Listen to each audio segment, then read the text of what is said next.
Nagkakamali ka kung sa tingin mo ay nilisan kita. Sapagkat kahit sa dulo'y ako ang talo, araw-araw ay sa'yo lamang ako. Lag sa pangalpusta, abusado.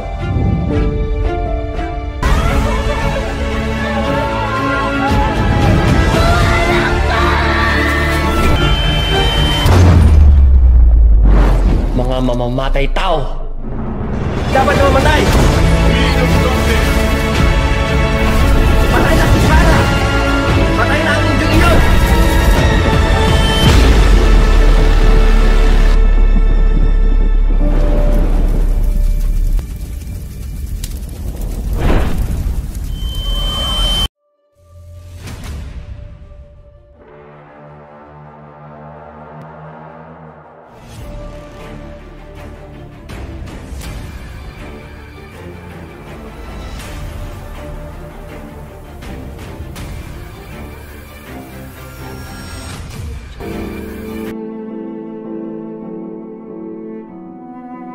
Simula sa isang wagas na pagmamahalan.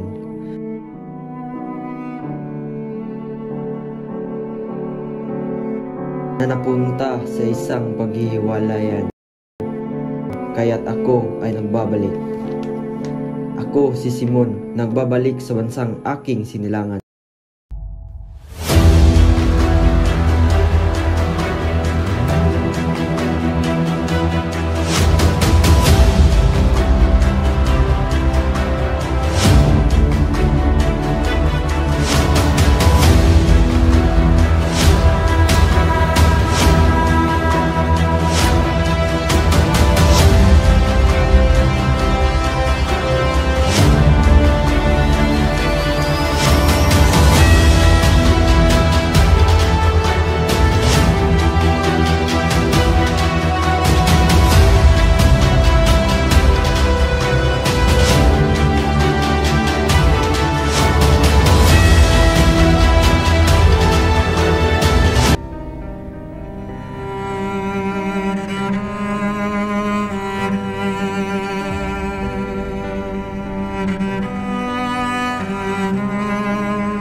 Dios te salve María, llena eres de gracia, el Señor es contigo, bendita tú eres entre todas las mujeres, y bendito es el fruto de tu vientre Jesús.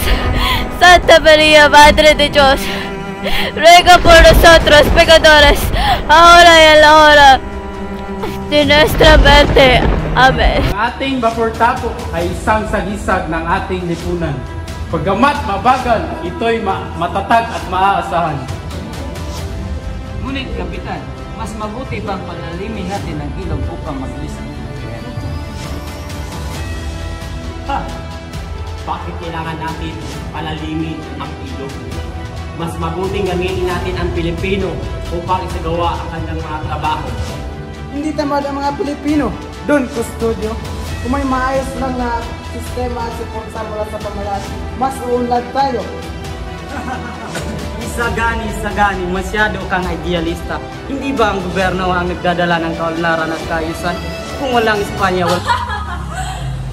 Dahil sa inyong mga Indio, hindi kayo marunong mag-ayos ng inyong mga sarili. Kung hindi dahil sa Espanyol, wala kayong halaga.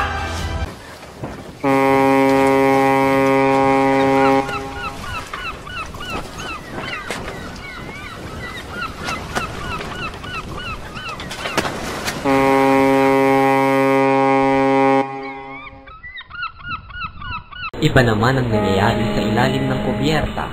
Siksikan ng mga pasaherong Indio at Chino. Mainit dito at maingay ang makina ng vapor. Nag-uusap-usap sina Kapitan Basilio at Isagani tungkol sa pagkakaroon ng Akademya ng Wikang Kastila. tinitiyak ko na hindi ba isa sa katuparan ang Wikang Akademya ng Kastila. Isa sa katuparan po, Senyor. Nangako na po si Padre Irene na niregaluhan namin ng isang pares ng kastanyong kabayo. Siya ay makikipagkita sa kapitanin ni Ran. Sasalungatin iyan ni Padre Sibayla. Kuyan iyong salungatin, kaya nga naririto iyan sa bapor ay para makipagkita sa general na nasa Los Baños. Makakuha kayo ng pahintulot. Saan naman kayo kukuha ng salaping gagamitin? Meron na po, aambag ang bawat estudyante. At ang magtuturo? Ang mayamang si Makaray, nag-alok siya ng isa sa kanyang mga bahay. Kung sa bagay, hindi masama ang panukalang iyan. Ngayong hindi na mapag-aralan ang Latin, ay mapag-aralan man ang wikang Kastila. Diyan makikilala na tayo'y lumalakad ng pauro.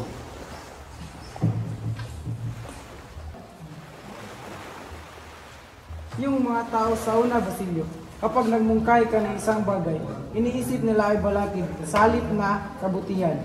Ibig nila makuha ang lahat na parang bula ng bilyag, makinis at mabilog. Lumapit si Simon. Ipinakilala ni Basilio kay Simon ang kaibigang si Isagani.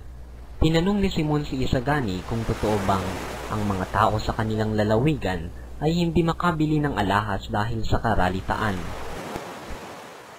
Hindi nga po bumibili, sapagkat hindi naman po kailangan. Wala akong masamang ibig sabihin. Mabuti pa'y samahan na lamang ako uminom ng serbesa. Bakit po doon, Simon? Ano po ba ang lasa ng serbesa?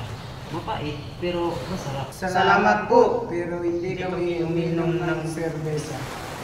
Ayon kay Padre Camora, ang pag-inom ng maraming tubig ay sanhi ng kawalan ng sigla ng mga tao. Si Simon, samantala, itinuloy naman ni na Basilio at Isagani ang kanilang pag-uusap. Bakit ka mapusok ngayon? Hindi ko alam, natatakot ako sa taong iyan. Hindi mo ba siya kilala? Siya ang tagapagpayo ng Kapitan General. Totoo?